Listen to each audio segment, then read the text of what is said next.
Hey guys, how's it going today? So I'm at home with the kids today. So I decided to do this video a little bit differently than I've done on my first ones as we got started. Say hi, Gavin.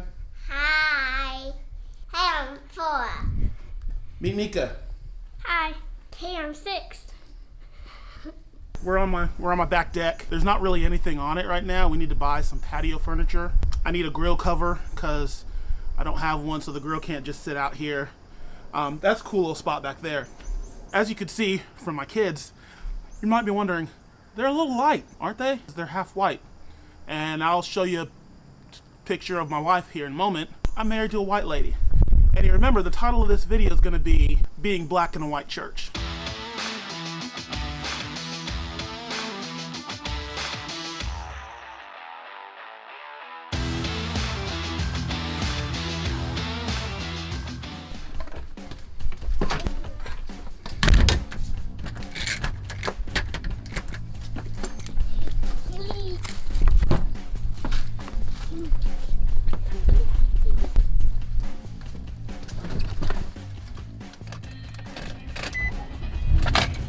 We got to make a run out to go do a few things. The kids don't know what we're doing. That's fine. But we got to go get some stuff.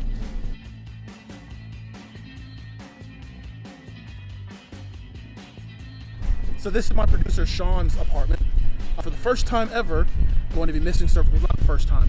He missed when he had the flu. But other than that, Sean has never missed service. He's my producer. He also programmed our lights. So I had to get the computer from him. But he left this morning, so I had to come to his house and get it out of his car.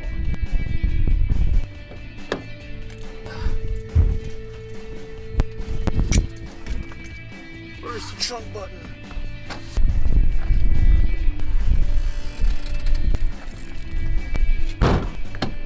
While we're at it, since this is the topic of today's video, I'd like to also point out Sean is also black and married to a fantastic white lady, and they have 3 adorable mixed little girls. Yep.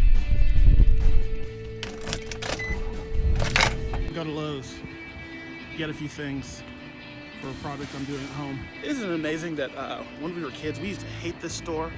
Now that we're all grown up, I love this place.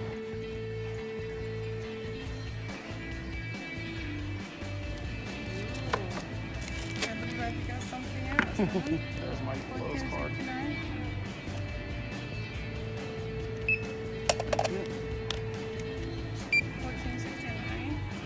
Getting some Jesus-approved lunch.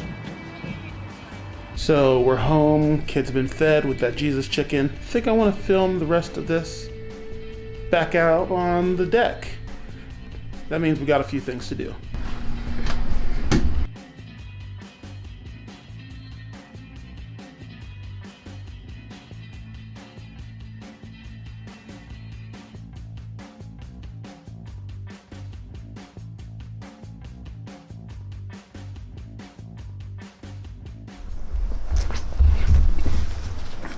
All right,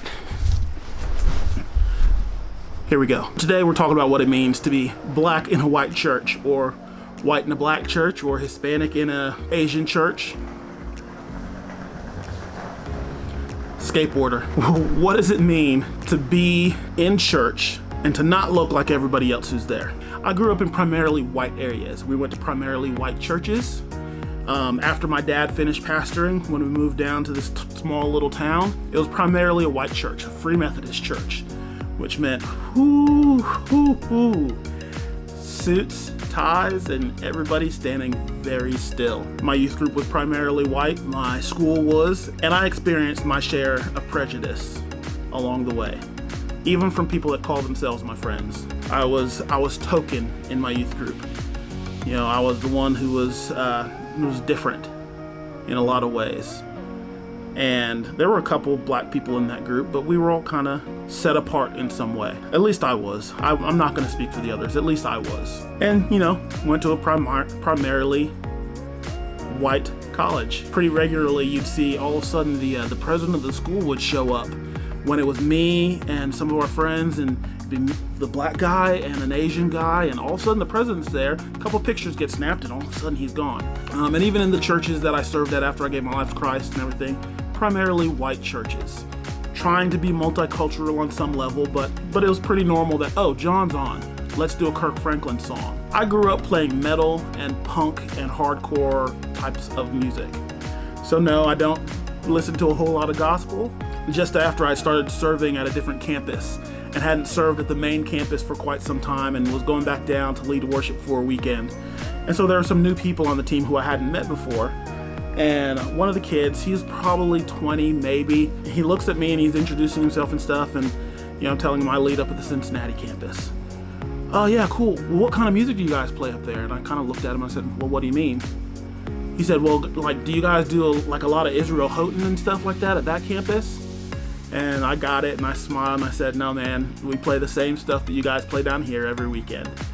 And as soon as I said that, you could tell he got a little embarrassed, but the point that he was making was, obviously, since I'm black, the dynamic of the music that we play at that campus must be different, right? It must be more black. I kind of, brushed it off and moved on, but as innocent as that was, it's telling of the type of culture that we live in. For that type of thing to be displayed in the church, kind of unacceptable. And I get it that it was an innocent mistake of a young kid.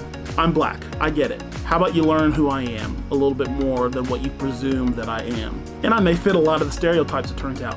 I like fried chicken, I like orange drink and purple drink. Kool-Aid is not right unless there's half a bag of sugar put in it. And for all you white folk who keep making Kool-Aid, that's not Kool-Aid. That is some water with some food coloring in it. You need to learn how to make your Kool-Aid. But all that said, there's a ton about me that's just not what one would call stereotypically black. And I'm sure there's a lot about you that people wouldn't call stereotypical. But do you actually see me? Or do you just see my color and that's all you really care about? There's still racism that runs rampant throughout our country. And it runs rampant through our churches. And we need to do something about that. I'm not one of the guys that believes all churches need to be multicultural. That is something we're trying to build at our church, that we are welcoming of everybody who walks in the door. And that's what a church should be. Anybody who walks in the door should feel welcomed and should feel that they are accepted in this place, regardless of race, nationality, economic status, if you're a single parent or if you're a loving husband and wife. Doesn't matter where you find yourself. Within the church, you should be able to walk in, feel loved, and accepted. We all have preferences. I am different than you might be. That's what I get for doing this outside. So don't look at me and try to be all politically correct either and say, well, I don't see color. That's ignorant too. See my color, see my background, and see who I am. I've been formed in a particular way because I am black. I've had to deal with things differently in my life than some of you who might be white or of other nationalities. And that has formed who I am. So don't say you don't see color. Do you see me? Do I see you? Or am I just looking at what's there on the surface and making a snap judgment, and that's how we're going to operate now? So no, I don't believe all churches need to be multicultural churches, because we all do have differences of opinion and difference of how we like to worship. I would much rather be doing contemporary worship music than I would be sitting at an organ. I can't even play an organ. I don't even know what to do with the things. I would rather be playing guitar than sitting in a traditional Sunday service listening to piano and the choir.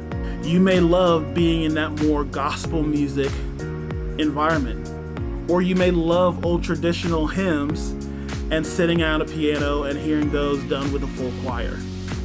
That's all great, and it doesn't always have to be found in the same place. But can we, as these different churches, come together and be who Jesus has called us to be? And that is a united body under the body of Christ, moving forward and presenting the gospel of Jesus to people. Can we do that? Or are we going to battle each other? Are we going to be the church that has to put our sign a little bit further out in the street than the church next to us so that we make sure they come to our church and not theirs. If that church is proclaiming the gospel of Jesus Christ, I'm for you. If Jesus is who you're for, I'm for you. Did they walk into your church and hear the gospel proclaimed to them? And that's what I think a lot of churches keep missing in this thing. They want to talk about the differences, and they want to continue to talk about their church this and our church that. If someone comes to my church, I hope what they see is people who love Jesus. Did they come and were they accepted, and did they see the joy and love of Jesus Christ pouring out of my people? That's probably more likely to keep them than what songs you're singing or the color of the people on your stage. Maybe they walk in, they see all of that, and they go, but this environment, this is not my preference. I'm going to go to this different church. That's okay. But are they going to go to that other church and experience Jesus and that same joy that they found when they walked in the door at your church? I'm a black guy, and I lead worship in a predominantly white church. I am who I am. I like what I like. I play what I like. And I like the culture that we're building at our church. And I do hope that I start to see all races, nationalities, everything come to our church, not because they see a black guy standing on stage so they feel comfortable, but because they see Jesus pouring out of myself, the person at the front door who's opening the door for them, our pastor, the greeters, the person taking up the offering. I hope they see Jesus when they walk into our place, and that's why they stick around. We need to do better at receiving people, whoever they are. We're the church. We're supposed to love people, and we're supposed to love the least of these. Yes, that's a very churchy phrase I just used, but we're supposed to love those who don't have anybody else to love them. Or are you going to turn them away because they're different than you are? Because they don't clean up like you do? I do see it changing. I do see growth happening within the church and people being willing to speak up about this stuff. If Jesus gives me a platform for that sort of thing to really bring unity into the church, I'm more than happy to do that. I could tell you stories, lots of stories. Stories within my own family, within my wife's family, and even, I've got a story about how my wife and I got together and all that. That is right down this alley. Let's be communities where people are accepted and loved. I'm not saying you have to be a multicultural church. I'm not saying you have to change the way that you do your services to be all inclusive and make sure you're playing music that everybody would love and all that. What I'm saying is, let's love anyone who walks through our doors, regardless of their color, regardless of how much money they make, regardless of how clean they look when they walk in the door. Let's love them, because that's what we're supposed to do, and lead them to the foot of the cross where everything is even. So I think that's all for the day. I don't know how much sense any of that made. I think this is probably the second or third time I'm recording this at this point in time, trying to make sense of this sort of thing, because there's a lot that could be said in this. But I think it's important that we talk about, and it's important that we do something to change what has been the norm. I'm done. We'll see you later.